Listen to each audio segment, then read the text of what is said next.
ఓం శ్రీరామచంద్ర పరబ్రహ్మణే నమః.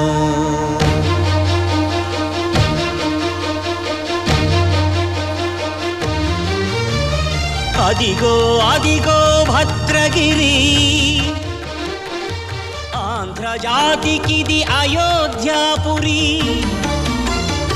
ఏ వాల్మీకి రాయని కథగా సీతారాములు తనపై ఒదగ, రామదాస కృత రామ పదామృత వాగ్గేయ స్వర సంపదగా వెలసిన దక్షిణ సాకేతపురి.